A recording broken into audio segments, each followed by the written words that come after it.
Welcome back to the channel. While the magazines are busy telling us about Brad's romantic and intimate holiday plans with his girlfriend, they are glossing over a heartbreaking truth. We have all been talking about Knox Jolie-Pitt lately, haven't we? Seeing him stand so tall, looking exactly like a young Brad, it feels like watching history repeat itself. But here is the sad irony. Looking like his father doesn't mean he will be with his father. Reports are flooding in that Brad Pitt is planning a low-key Thanksgiving with Ines de Ramon. But let's be honest with each other. Is it low-key by choice, or is it lonely by circumstance? With the recent passing of his mother and the continued estrangement from his kids, this might be the most painful Thanksgiving of Brad's life. While Angelina's house is full of noise and life, Brad's house is quiet. Why is the divide getting wider instead of healing? Let's dig in. To truly understand the gravity of what is happening inside Brad Pitt's home this week, we have to look past the carefully polished statements coming from his public relations team.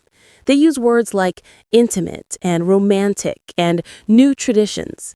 These are beautiful words designed to paint a picture of a man who was gracefully moved into the next chapter of his life. But if you have lived long enough, you know that sometimes intimate is just a softer word for isolated, and new traditions are often what we are forced to build when the old ones have been burnt to the ground. This Thanksgiving marks a profound turning point in the personal history of Brad Pitt. It is a moment of convergence for two distinct tragedies: the fresh, raw grief of losing a mother and the prolonged, aching grief of losing his children. In August, the world learned that Jane Pitt had passed away at the age of 84. For a man like Brad, who has spent decades in the artificial bubble of Hollywood, his mother was his tether to reality, his connection to his Midwestern roots, to the values of Missouri, to the simple concept of unconditional love. The first holiday season after the death of a parent is a landscape of emotional landmines. It is the time when you instinctively reach for the phone to call them, only to remember they're not there. It is the time when the silence in the room feels heavier, denser. In the natural order of life, when we bury the generation that came before us, we turn to the generation that comes after us for comfort. We look into the faces of our children to see the immortality of our parents. We look for our mother's eyes in our daughter. We look for our father's smile in our son. But Brad Pitt cannot do that. And that is the tragedy that makes this specific Thanksgiving almost Shakespearean in its sadness. While he sits down to dinner with Ines de Ramon, a woman who, by all accounts, has been his sanctuary, his rock, his defender, there will be a ghost at the table. In fact, there will be 6 of them.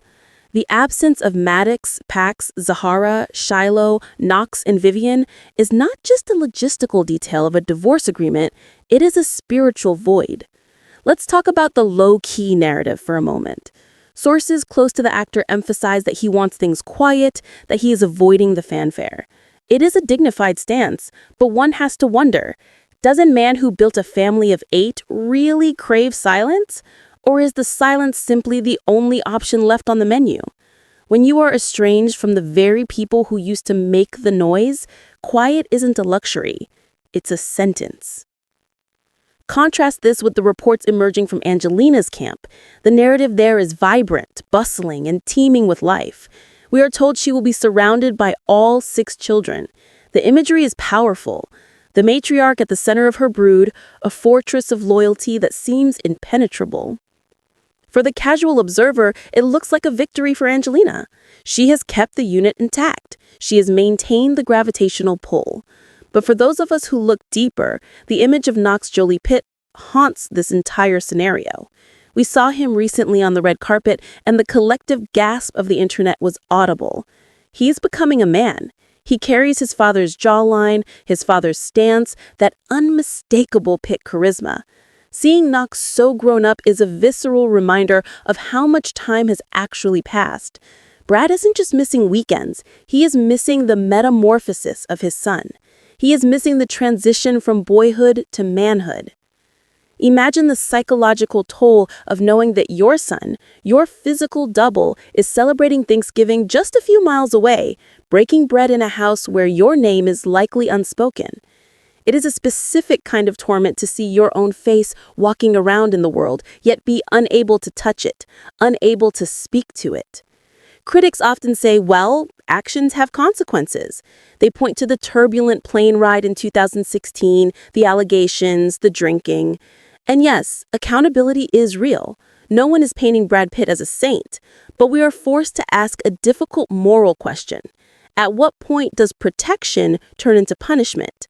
At what point does the statute of limitations on a father's mistakes expire? We are looking at a 61-year-old man who just buried his mother. He is facing his own mortality. The hair is grayer, the lines on the face are deeper. The fight is still going on in the courtrooms, but in the quiet of his home, one suspects the fight has turned into fatigue. Ines de Ramon's role in this cannot be overstated, yet it must be contextualized. She is 34 years old, a jewelry executive, smart, independent, and clearly devoted. She is trying to build a home with Brad. Sources say they are joined at the hip, but we must be honest about the limitations of romantic love. A partner can hold your hand, they can distract you, they can love you, but they cannot fill the specific, hollowed-out space that a child occupies in a parent's heart. When Brad looks across the table at Ines this Thursday, he will feel gratitude, certainly. But gratitude for a girlfriend does not cancel out the grief for a family. Ines is the bandage, but she is not the cure. The cure is reconciliation, and that cure seems further away than ever. The juxtaposition of Brad's professional success and his personal isolation is the final layer of this irony. He is promoting a massive F1 movie. He is producing award-winning content. He is richer than he has ever been. The world applauds him. Strangers scream his name. But inside the walls of his estate, the applause fades and the reality sets in. Success is a poor companion on a holiday. You cannot hug a box office record. You cannot reminisce about grandma with a trophy.